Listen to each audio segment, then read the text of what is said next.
Here comes the money. You're now listening to the Gambling with Gold podcast with Jason Gold. Presented by Champions Round.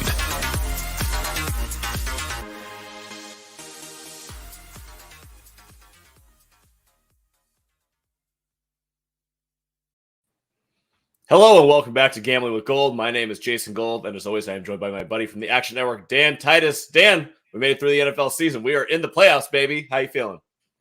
Man, it's great. I got to rock the Birds, man. They got the job done, even with none of their roster even playing in the final week. So that's pretty impressive. I think that they definitely played above expectations this year. So I'm just glad that they made it to the dance. Not expecting much out of them, but still happy nonetheless. But man, what about week 18 though? How profitable it was for both of us. Mainly you though. I can't even put my stack against yours, but it was still a profitable week, man. It was awesome. Yeah, we our little group finished tied second with 4 other teams. So 5-way tie for second and third place. Took home a nice 15 grand check, split amongst 5 of us. So we'll see. I got to drive my ass out to Vegas and go pick up that cash, though. That's going to be a fun Coming trip. To collect. Just make sure you actually make it back to LA with it.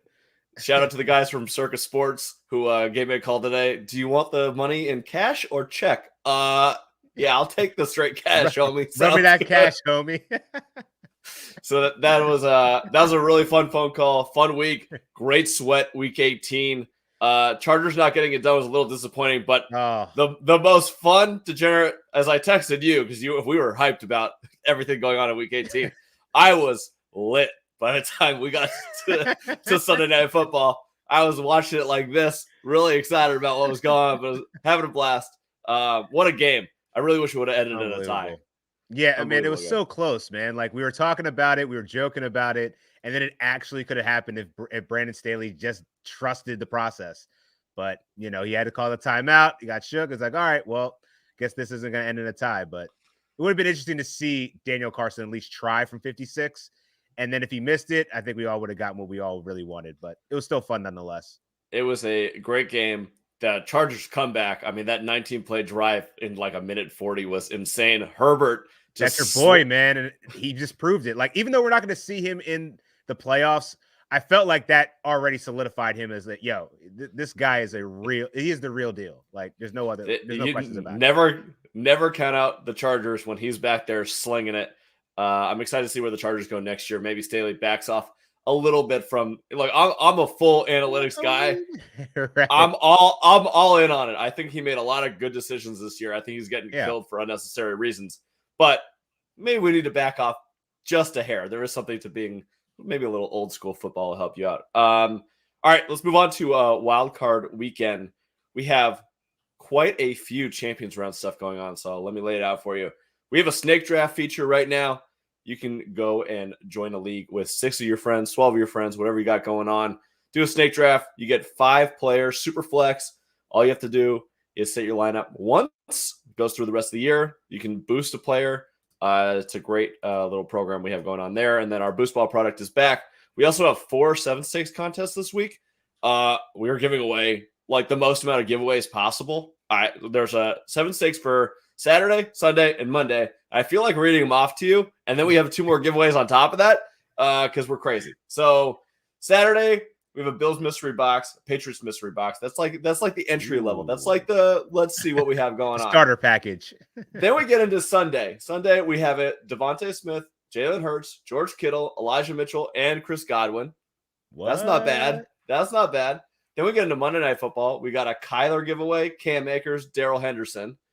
And then we have a 7 stakes that's running through the entire playoffs, the NFL Awards one that we're going to talk about in a second. Ooh, that one is a Jamar Chase, Mac Jones, Cooper Kupp signed helmet, and Trevon Diggs. So we got some fire stuff. We are giving away a Nick Chubb signed jersey, I believe, for if you enter a paid Boost Ball contest. And if you use the key phrase, "Were you going to kneel?" we are going to give away a signed Austin Eckler Chargers helmet. There you go. So go ahead and DM us with that phrase. Man, that's all the giveaways. The value of all those giveaways, man. Like I want in on that action. Don't be surprised if you see me making some entries, man. We're spending some cash. I love it. All right, so the NFL Awards one. This starts. You have to get your picks in now. Right. by Sunday, I think. But it runs through the end of the playoffs. All the lines are already set. NFL MVP, Aaron Rodgers, Tom Brady. Who's going to win? Aaron Rodgers. Okay. The odds in like BetMGM was like minus 650, so I was pretty sure that's going to happen. It's pretty much his to lose now. Yeah, it became pretty close, but I think just the fact that they were able to get the bye pretty much did it pretty seamlessly. Aaron Rodgers had like one bad game all season. Yeah, he had a little bit of controversy, but it didn't take away from the fact that he was the best quarterback in the NFL this year. So no surprise. I bet on Aaron Rodgers to win MVP at minus 160 and minus 180, and my wife just about had a heart attack when she realized how much money I had actually put on it. I won't say it on air, but it wasn't good. All right. Offensive player of the year, Cooper Kupp, plus 125, Jonathan Taylor, plus 175, and then a bunch of quarterbacks. You think Kupp's going to bring this one home, or you think they're going to give it to the running back? It's got to be Kupp to me because he got the triple crown for the receivers. Led him in receptions, touchdowns, and receiving yards. Doesn't happen very often, and he was so close to Calvin Johnson's record that, it was just a monster year for him. And despite, Jonathan Taylor also having a great year, I think you give the slight bump to the wide receivers because they almost never win this. They almost never, get this kind of high regard. It's usually a running back or a quarterback. So respect to Cooper Kupp and what he did this season. Yeah, and unfortunately for Jonathan Taylor, the Colts just fell off at the end, and all of his case became irrelevant. Yeah, unfortunately, Carson Wentz is his quarterback, so he pretty much blew that for him. Yikes. Defensive player of the year, TJ Watt, Micah Parsons, Aaron Donald, top three, Myles Garrett, Trevon Diggs, Robert Quinn also on here, but Watt, heavy favorite, Micah Parsons in second at plus 350. This is probably the toughest award to win because, year in and year out, Aaron Donald always grades out by PFF as one of the best defensive players. And, oftentimes he's getting double teamed more than anybody. So it's likely TJ Watt just because of the sacks and just had a really good season. But I also, the dark horse, man, Micah Parsons, just unbelievable rookie season. Unbelievable year. I mean, I'm so excited to see him. I mean, I'm not because he goes against the Birds so many times throughout the season, but I'm okay with it because he looks like he could be one of those generational type linebackers if he can stay healthy, man. He's just the way he's so fast, his pursuit. He can play on the line. He can play coverage. He's definitely a dynamic. So pissed that he went to the Cowboys, but yeah, he's a beast. And that you guys traded them the pick, or they traded back. I was talking to some homies about that. I'm like, in retrospect, the one thing that the Eagles never do right is draft defensive players. And I can't remember the last time they drafted a good linebacker, but he would have been perfect. He went to Penn State, and he's a beast. But I'm also like, okay, well, at least I got the Alabama connection in Devontae Smith, and I'm hoping maybe the Birds, Howie Roseman's really good at working the wire. Hopefully he can bring Calvin Ridley to Philly, which would be really interesting. Wide receiver dynamic there with Hurts. I love it. All right, offensive rookie of the year. This is really down to a two-man race: Jamar Chase and Mac Jones. Jamar, we got at plus 100. Mac Jones at plus 225. Who are you giving it to? Jamar sealed it in week 17, man. That was it. That was all Absolutely. I need to see. And right. I mean, Mac Jones, it's close, but at least Mac, he made it to the playoffs, but he was a game manager for much of the season. Then he kind of turned it up on a few games, but not enough. He didn't have the excitement of a Jamar Chase. I mean, Jamar finished. He led the AFC in receiving yards and touchdowns as a rookie. Yeah, come on. Absolutely. No-brainer. I mean, looking back even further, that LSU team with Jefferson, Chase, and Joe Burrow is the most asinine collection of talent. It's unbelievable. So unfair.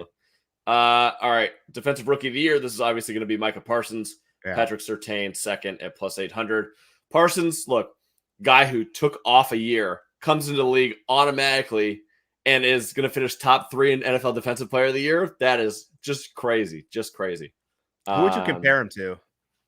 I think the only one that ever compared that was this young and this good is like LT. And you hate saying anyone in that LT category, but no one's coming. Like, he's the only rookie to ever win NFL Defensive Player of the Year. Parsons probably not going to win, but he's worthy of the award. So, yeah, that category, which is bananas. Yeah, I agree with that. All right, 2 more. Coach of the year. Really, this is a 3-man race. Looks like Zach Taylor plus 150, Mike Vrabel plus 175, and Matt LaFleur plus 200. Personally, I'd give it to Vrabel, given the fact that they didn't have Henry and they kept it together and still ended up with the 1 seed. Zach Taylor, yeah, he did great, and LaFleur did great things, but I think that you never see Coach of the Year and MVP from the same team. Rodgers is going to win, so LaFleur's probably out. Zach Taylor, I get it, but given what happened with the team, I got to give it to Vrabel. Yeah, to me, I was thinking about this, and I feel like I got to lean Vrabel too, just because of when they lost Derrick Henry, pretty much everyone wrote him off, and it was ugly for a very long period of time, and somehow they figured out ways to win, to beat out so many good teams in the AFC to earn that top bye and the top seed in the AFC.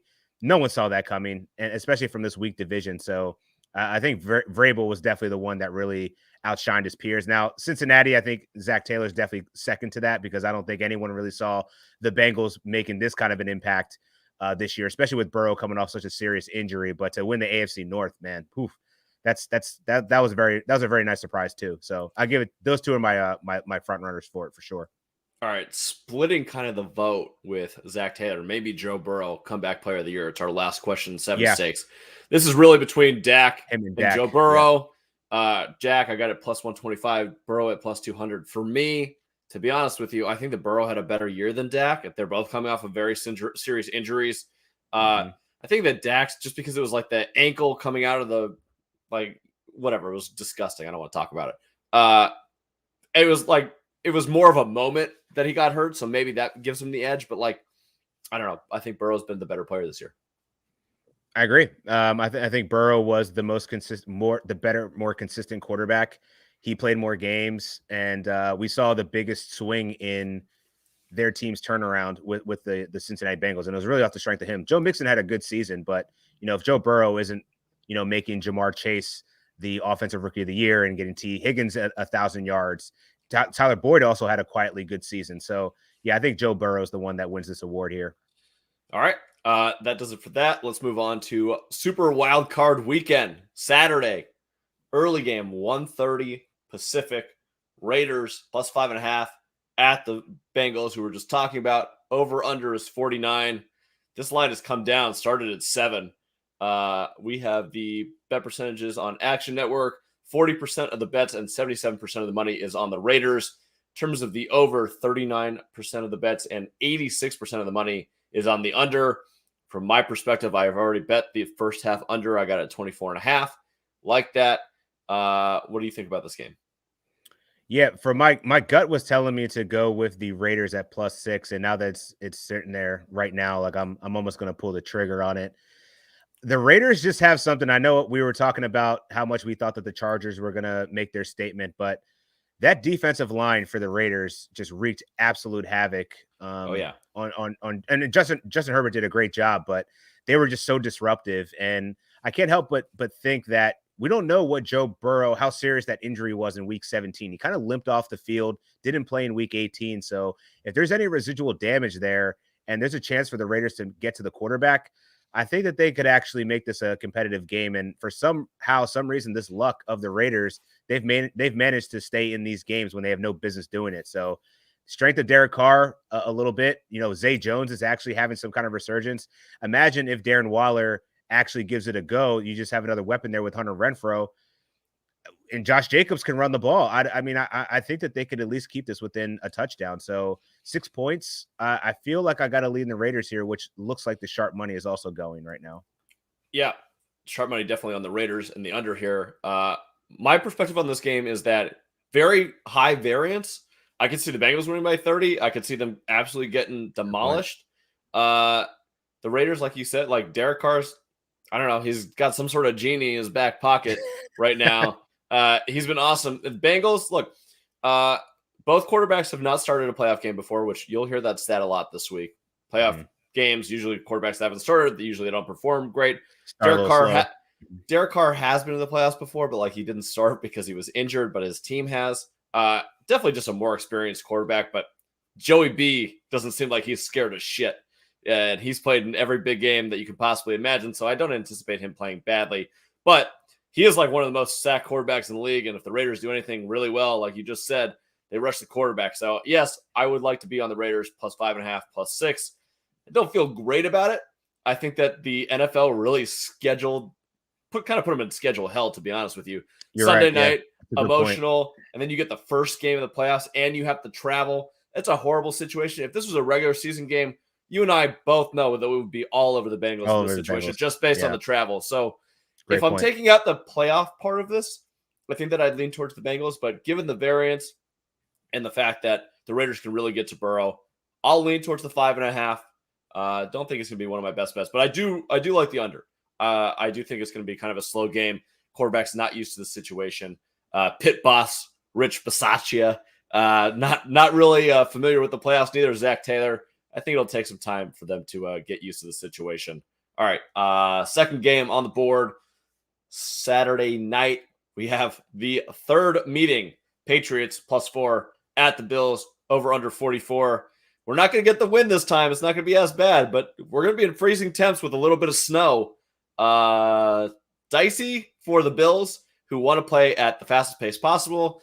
The Bills, given this offense, really need to move to like a dome stadium. They should go play in Toronto as long as Josh Allen is the quarterback. It's just they're not built to play in this sort of weather. Yeah. That being said, we know that they're the better team. The Patriots won on a fluky game weather situation the first time. The Bills absolutely took care of business at Foxborough. They're the better team, but can they get it done in the playoffs versus the best playoff coach in the history of football? I don't know. I like the Bills to win. I kind of like it on the money line at 200, but if gun to head, I'm taking the Patriots +4 in this situation. I'm sticking with you, man. I would like it. I would maybe put the Bills in a round robin piece, perhaps, but at this point, I don't know that we can't discount the fact that it's Bill Belichick here with these weather conditions this way. I think you're right. The weather is certainly going to impact the way that this game is played, and we know that the Belichick has a history of taking away the opposing team's best player. So if Stephon Diggs is neutralized, does that mean that Devin Singletary is going to be relied upon to rush for 89, 90 yards and hold this game in check? I think that's asking a lot. And just Josh Allen's going to have to use his wheels. He does get Emmanuel Sanders back, which should help in terms of their assets on offense. But I got to expect that Bill Belichick's going to mastermind some kind of strategy around Damian Harris and Ramondre Stevenson, making Mac Jones throw the ball a little bit more, test him, and actually be a surprise here. So at 4 points, I like this number for the New England Patriots, but I'm still wondering. I'm curious to see how this is going to shake out. I want to read more reports, but I got to feel like this is the type of scenario where you want to back someone that's got the history of Bill Belichick to me. Yep. The big Bill Belichick part is huge in here, but we do have to mention that Mac Jones, rookie quarterback, this is going to be he's not used to it. He's not. Championship last year, but this is a different beast on the road. I kind of like the under 44 in this game. I don't think it's going to be very high scoring. I think the Bill will do his job defensively, slowing down Josh Allen and company. But I do not the Patriots to put up a ton of points in this game. This might be very slow, methodical attack. Mac has not looked good the past 3 weeks. Definitely an issue for them. So give me the under 44. Definitely leaning that way right now. I like the under here. I mean, just based off of this game, potential game script and the weather impacts, like this screams an under. All right, let's move over to Sunday morning. The Birds let you have the floor here. Eagles +8.5 at the Buccaneers. Total right now is sitting at 46. I will mention that I put a first half under 23.5 on this game. Like that number a lot. I think it'll be slow to start off with. Otherwise, I'm not really sure. The over came down from 49.5 to 46. Worth mentioning, I guess. Kind of interesting. I love off the bat at 8.5. Bucks is a teaser piece. Absolutely. That I'm going to Bucks, and we'll talk about it a little bit, but I think 49ers from 3 to 9. That is a absolute money teaser piece for this week. But otherwise, I'm not really super confident either way here. Yeah, 8.5 points to me has me stumped here because I could see a scenario where Tampa Bay wins by 10 points. But I could also see a scenario where I love the first half underplay because I think that the Eagles might deploy, hey, let's try to keep Tom Brady off the field. Sit on the ball, baby. Park the bus. Sit on the ball. Absolutely.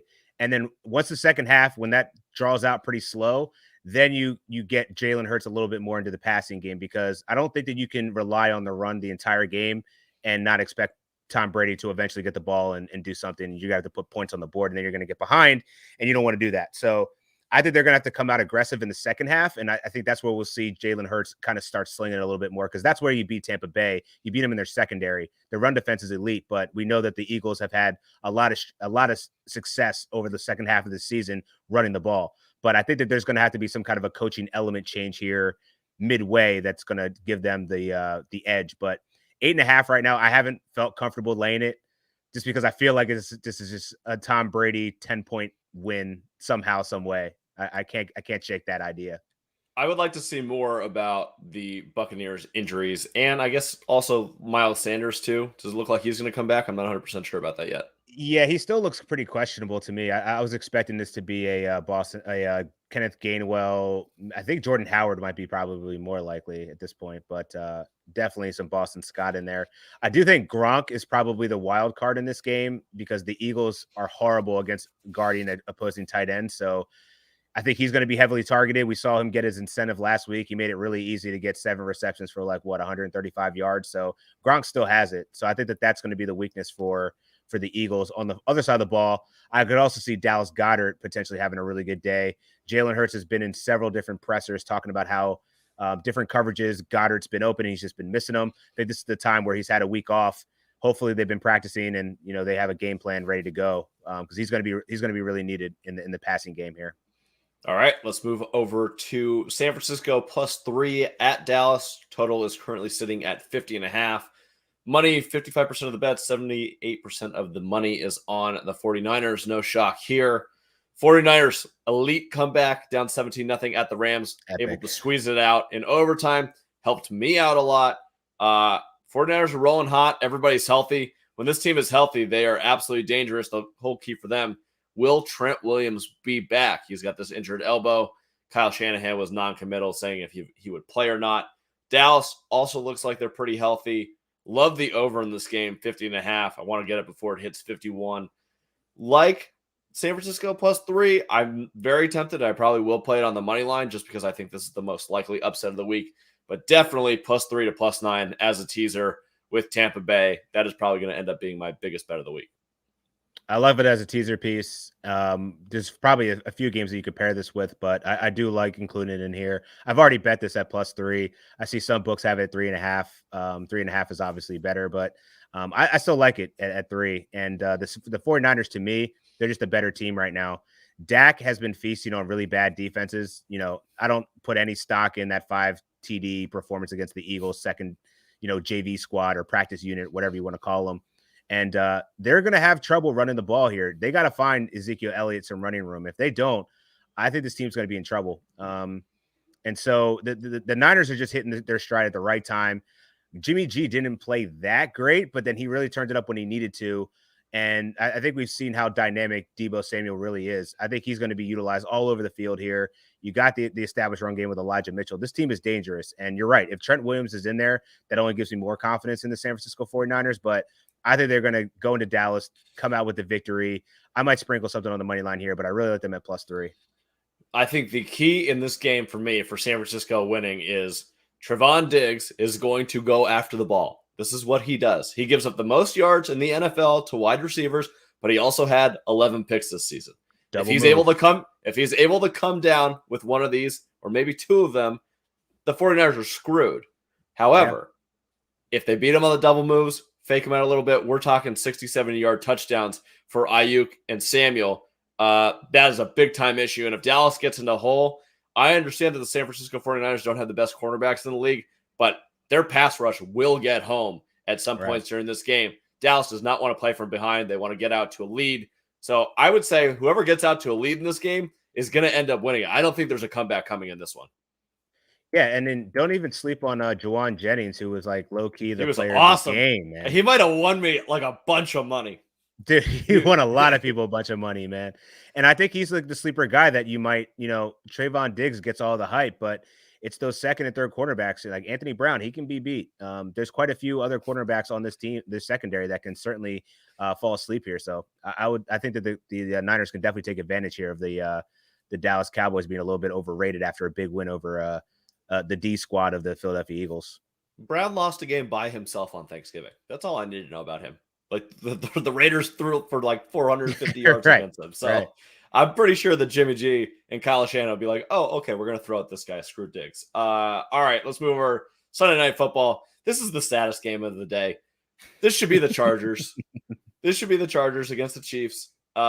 Pittsburgh +12.5 at Kansas City, over under 46. This total has also come down a little bit on the board, opened at 48. 34% of the bet, 71% of the money on the under here. Looks like the Sharps are moving this a little bit towards the Steelers, open at 13.5, now 12.5. 13, not a super key number, but worth mentioning. Look, I think like everyone else in the Kansas City is going to beat the hell out of them. But Ben Roethlisberger's comments were interesting. Like, we know that of 14 teams in the NFL right now that are left, we're the 14th best. We stink. We have nothing to lose. This is my last game in the NFL probably. I'm going to let it fly. And you know what? They have a lot of experience in the playoffs. It's kind of a scary position to be in.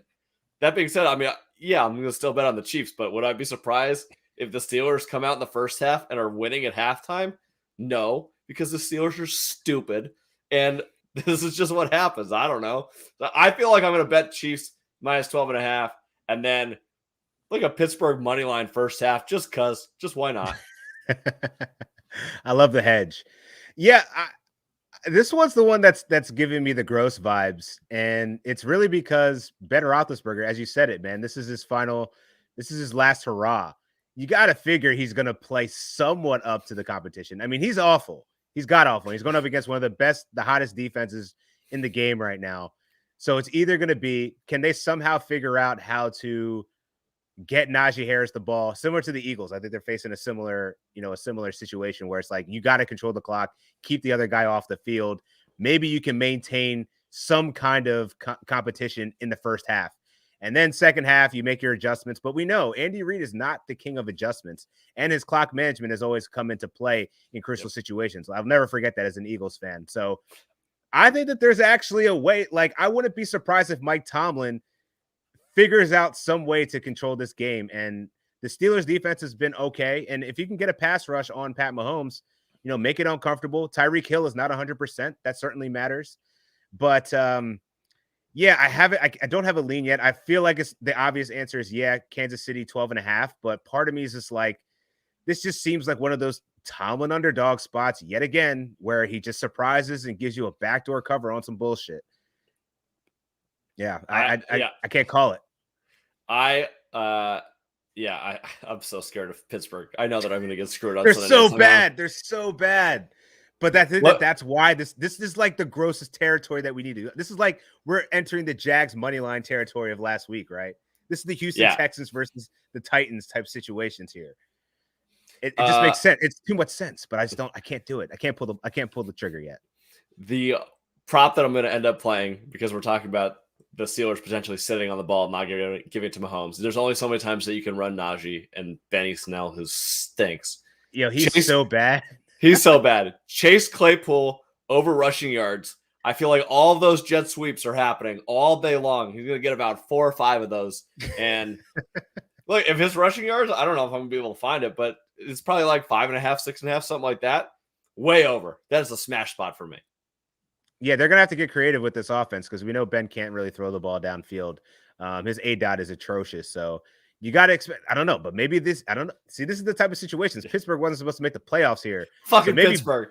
Maybe Ben is just harnessing this thing. He's like, yo, man, I'm just, give me the shot. Give me the shot. And he's just going to come out and just start throwing that thing. I don't know. Oh, my God. Weirder things have happened in the playoffs, man. Chiefs are going to win by 30. All right. Let's go to Monday Night Football. Third matchup of the year between the Arizona Cardinals and the Rams. In LA, Cardinals plus 3.5. Total is at 49. The over is seeing 67% of the bets, 88% of the money, but this has actually come down a point, which is interesting. Line opened at Cardinals plus 4.5. It is now plus 3.5, minus 105. This might see a 3. I initially liked the Cardinals at 4.5, 4. I actually bet this at 4. If this gets down to 3, I'm kind of looking maybe towards the Rams. Cardinals as a teaser piece is probably okay. I hate Cliff Kingsbury so much. We see late in the season, you just can't trust them. They basically have one decent win in the last 6 games. The win against Dallas, which was kind of funky and weird.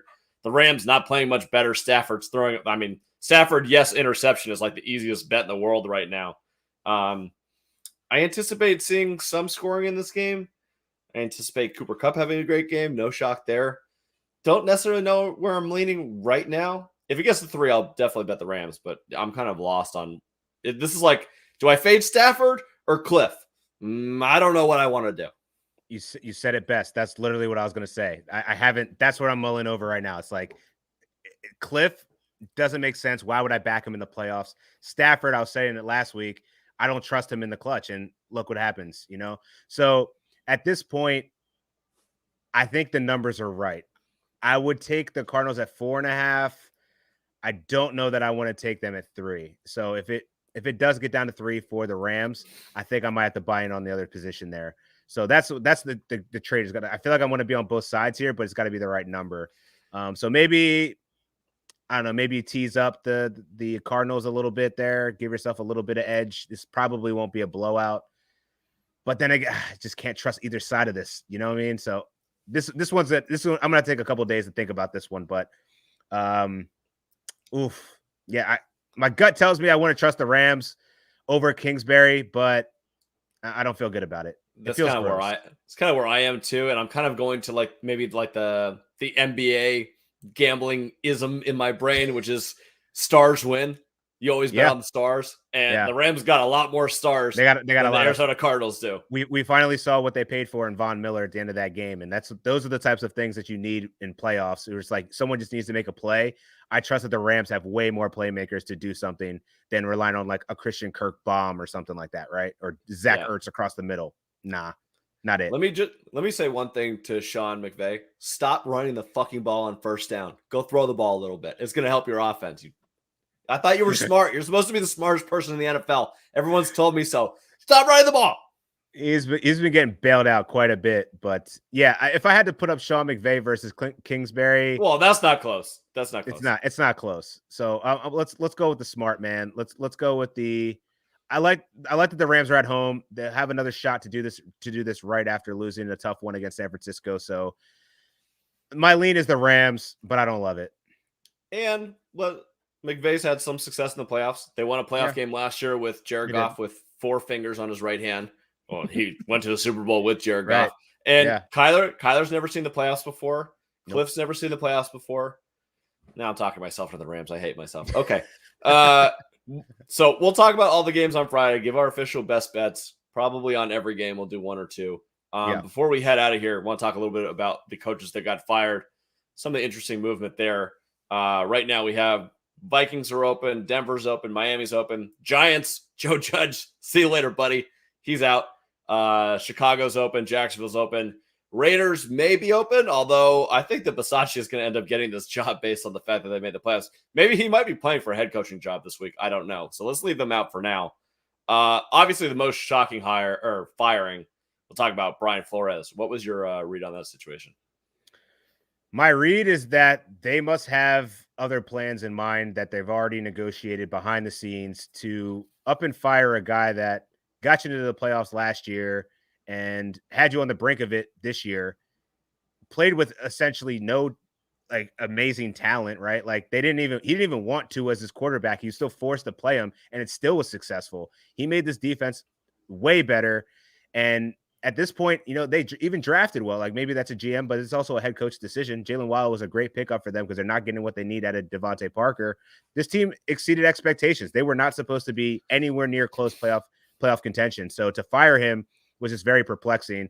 But in these situations, when people aren't respected for the work in their craft, I say good riddance. Go find the next opportunity that's probably going to be way more flourishing for him. So I think they made the right decision. If they didn't back him, okay, I'm gonna take my walking papers and go hire with somebody else and go beat your ass for the every time I see you after that. So I like the motivation for Brian Flores. He's a good coach.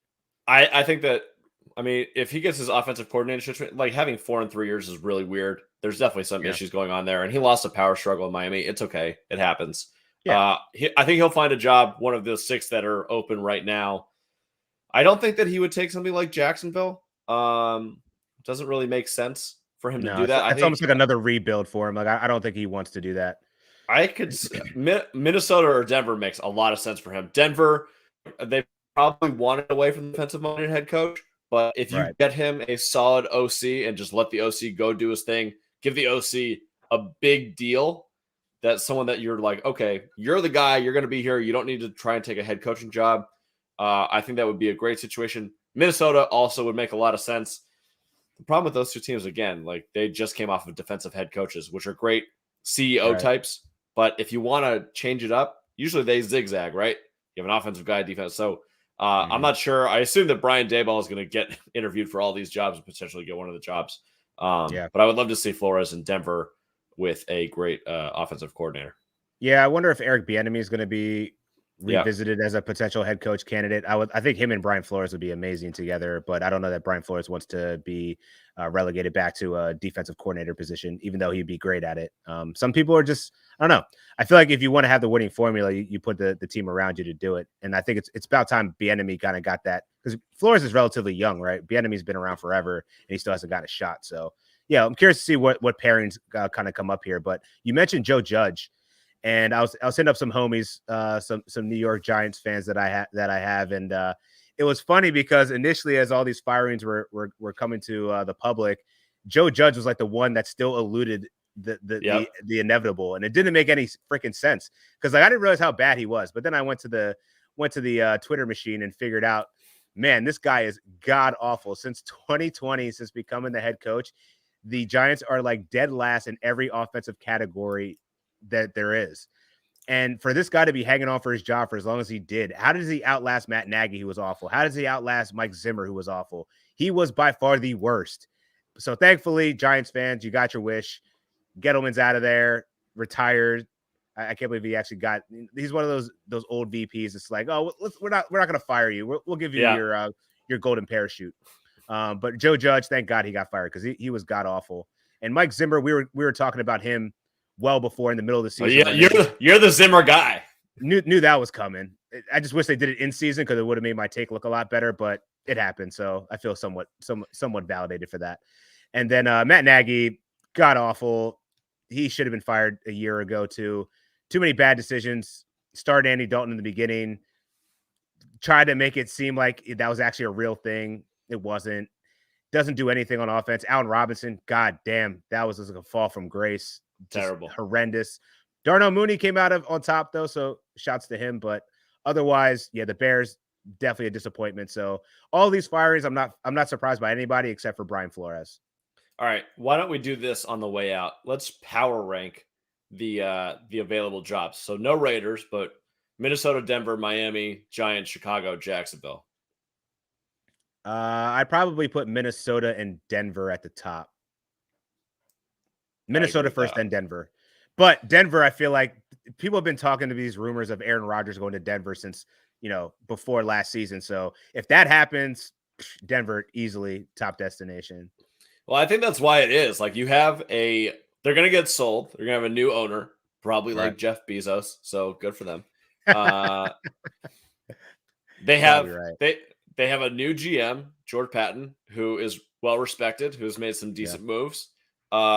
They have some capital to go ahead and trade for a quarterback. If they get a quarterback, like everyone said, they have an elite roster already. I think that's the position you want to be in. Minnesota, not as much, and you got to make a decision on Kirk. But if Rodgers leaves the division, easily winnable. I really like the Miami has a good base, but I don't know if I want to deal with Stephen Ross and Chris Greer and that kind of front office. Seems like a mess. It definitely is a mess if you're getting rid of Flores. But compared to the other situations, it might be great. Giants is kind of dog trash. You got a lot to deal with, and the salary cap is horrible. That's literally salary cap. You have no money and you have no offensive line. I don't know how you get better in the next 3 or 5 years without. You have two top 7 picks. That helps. You probably got to trade what you have too. You probably got to trade Saquon. I don't know what you're gonna do about Galladay. That's just you got to eat that. Yep. At least Kadarius looked like he might have been a good pick. But yeah, that's true. Couldn't really stay healthy, but yeah. Andrew Thomas coming into his own a little bit. I'm trying to be positive here. It's not great for the Giants fan. I'm sorry, but at least you don't have to deal with Joe Judge and Dave Gettleman. So good for you guys. It's going to get better. The biggest hurdle's been removed. Chicago, interesting. If you're a head coach, you gotta love Justin Fields, and if you do, and you get the most out of him, I think it can be successful relatively quickly there. Jacksonville, I mean, say what you will about Trevor Lawrence. It was a terrible season, but he also got put into the worst situation possible with nothing around him. He And survived. against the Colts, he was great. He He played survived. awesome. Yeah. So, yeah, there are reasons to be optimistic in Jacksonville, but it's still the Jags, and the Cons have proven to be they're great at wrestling promotion, but terrible NFL owners. So maybe not the best situation there. Yeah, I feel like Jacksonville, at least they have a competent defense. They have some skill players on their side, on that side of the ball. So, assuming Travis Etienne can come back and actually play next season, they might actually have some weapons. I don't know how the hell Laquan Treadwell became relevant again, but somehow he made it work. So they actually have some assets there. I think that the Giants are probably in the worst position at any of these teams. Even Chicago has a competent defense. And if Aaron Rodgers leaves, you're right. That division is wide open now. Who's to say that the Detroit Lions don't sneakily become like a dark horse to lead that division, man? Like the way that they played all season, man, they played good football for several different times throughout the season, and they don't quit. So that would be a really interesting scenario if Aaron Rodgers ends up leaving there. Just like every team in the NFL, you are a quarterback away from being awesome. So if you get that right, a lot else falls into place, covers up a lot of mistakes. Oh yeah. Yep. We shall see on all those, and we'll talk about all these. Maybe we'll get some odds on some of these and talk about them on. I can't wait to a free agency, show. Man. We'll definitely throw some nice props in there. Absolutely. All right, we will be back on Friday with our Super Wildcard Weekend best bets. Dan, until then, good luck placing some bets, and let's go ahead and make some more money, baby. Let's keep it going. All right, bye.